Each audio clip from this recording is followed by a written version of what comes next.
అందించిందనే ఒక పాయింట్ని మనం అర్థం చేసుకుందాం. ఇక ప్రస్తుతం ఈరోజు పాయింట్కి వస్తే ఎన్సీఆర్టీ సిలబస్ని చేంజ్ చేస్తున్నారు. ఆ ఎన్సీఆర్టీ సిలబస్ని చేంజ్ చేసే క్రమంలో NCERT is affiliated to RSS, అంటే ఆర్ఎస్ఎస్ భావజాలాన్ని ఎన్సీఆర్టీ భుజాన వేసుకుంది.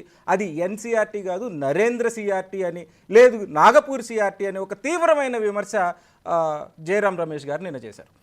దీన్ని అసలు ఎన్సీఆర్టీ సిలబస్లో మారుతుంది ఏంటి, మారింది ఏంటి, కాంగ్రెస్ ఇంత తీవ్రమైన అభియోగం చేయడానికి కారణం ఏంటి? ఒకసారి TPCC spokes person Linganna Yadav గారితో ఒకసారి మాట్లాడు. ముందుగా మైక్ టీవీ ప్రేక్షకులు, మరి అదేవిధంగా పెద్దలు కత్తి పద్మారావు గారికి, అదే కో ప్యానలిస్టులు, మీకు అందరికి కూడా నమస్కారం అండి. డెఫినెట్ కూడా ఇవాళ నరేంద్ర మోడీ ప్రధానమంత్రి అయిన తర్వాత ఈ దేశంలో జరుగుతున్నటువంటి రాజ్యాంగ వ్యవస్థలపై జరుగుతున్నటువంటి దాడిని మనం ప్రధానంగా చర్చించుకోవాల్సిన అవసరం ఎంతైనా ఉంది. అందులో ఈ దేశానికి భవిష్యత్ అయినటువంటి ఎస్పెషల్లీ ఇవాళ విద్య అనేది ఇప్పుడే పెద్దలు చెప్పారు, ఒక తాత్విక పునాదులపైన నిర్మించాలి. విద్య అనేది ఒక జ్ఞానం పెంపొందించే విధంగా ఉండాలి, ఒక సైంటిఫిక్ టెంపర్గా విధంగా ఉండాలి, అంతే తప్ప ఒక రేషనల్ ఎడ్యుకేషన్ ఉండాలి. అంతే తప్ప ఇవాళ ఈ నరేంద్ర మోడీ ప్రధానమంత్రి అయిన తర్వాత ఇవాళ ఎన్సీఆర్టీని మార్చాలని, ఎన్సీఆర్టీ చరిత్రనే, అంటే ఆయన ఎన్సీఆర్టీ బుక్కుల చరిత్ర మార్చినంత మాత్రాన ఈ దేశంలో ఉన్నటువంటి నిజమైన చరిత్రని మార్చలేరు. ఇవాళ ఎన్సీఆర్టీ ఇప్పుడే అన్నట్టు ఇవాళ అది ఎవరి కోసం పనిచేస్తుందంటే ఇవాళ ఆర్ఎస్ఎస్కు అనుబంధ సంస్థంగా నాగపూర్లోని ఆర్ఎస్ఎస్ హెడ్ క్వార్టర్ ఏదైతే చెప్తుందో దానికి అనుగుణంగానే ఇవాళ ఎన్సీఆర్టీ బుక్కులు ఇవాళ ఆ విధంగా ప్రింట్ చేయడం జరుగుతుంది. నేను కొన్ని ఉదాహరణలు చెప్తా.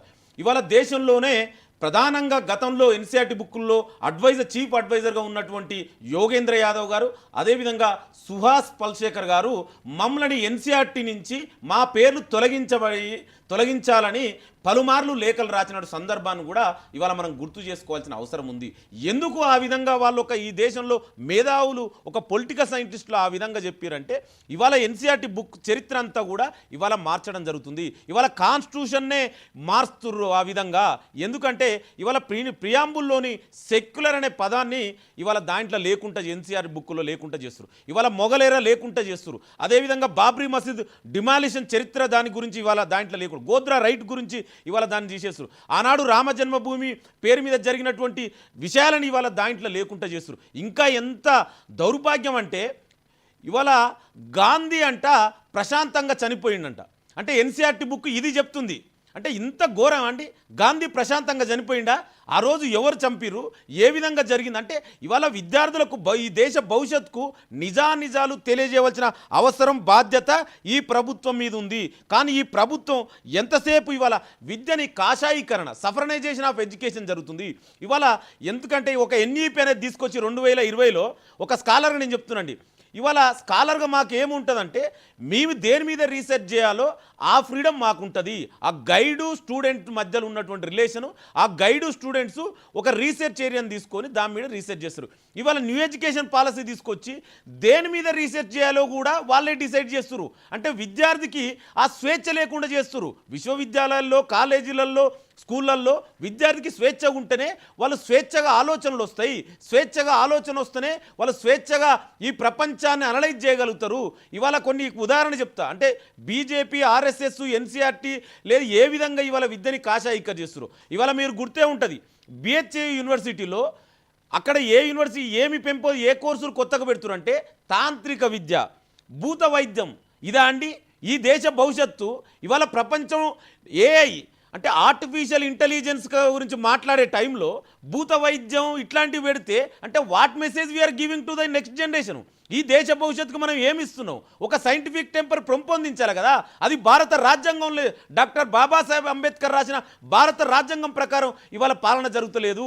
ఇవాళ ఎంతసేపు వీళ్ళకు బీజేపీ, ఆర్ఎస్ఎస్ ఒక మతోన్మోద శక్తులు, అంటే ఈ దేశాన్ని ఒక వర్గానికే సంబంధించిన హిస్టరీగా తయారు చేయడం అనేది ఇది చాలా ప్రమాదము.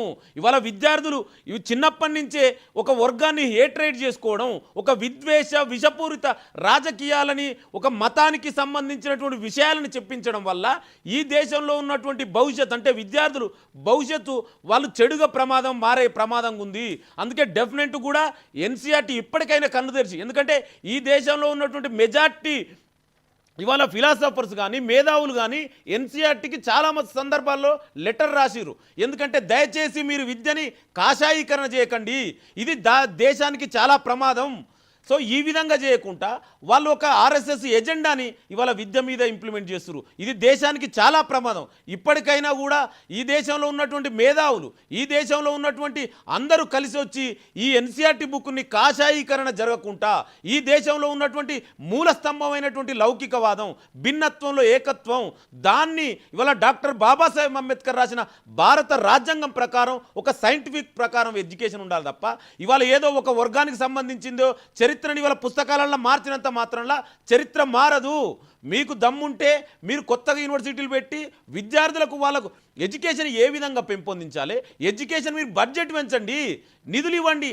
ఇవాళ గతంలో యూపీఏ ప్రభుత్వంలో మేము నిధులు ఎక్కువ ఇచ్చినాం, మీరు ఆ విధంగా పెంపొందించాలి. కొత్తగా యూనివర్సిటీలు, కాలేజీలు, స్కూళ్ళు, ఇవాళ మా ఎస్సీ ఎస్టీ బీసీ మైనార్టీ విద్యార్థులకు ఇవాళ విద్య చాలా దూరంగా ఉంది. వాళ్ళని ఏ విధంగా ఇవాళ విద్యని అందించాలి, వాళ్ళని ఏ విధంగా హైయర్ ఎడ్యుకేషన్ పంపించాలి, ఆ విధంగా ఆలోచించాలి తప్ప ఇవాళ పుస్తకాలలో చరిత్ర మార్చి ఆర్ఎస్ఎస్కు అనుకూలంగా చరిత్ర పెడితే మాత్రం నిజంగా ఈ దేశాన్ని నేను అదే చెప్తున్నా, డెఫినెట్ కూడా మీరు ఇప్పటికైనా ఎన్సీఆర్టీ మారకపోతే ఈ దేశం చాలా ప్రమాదంలో పడేది ఉంది.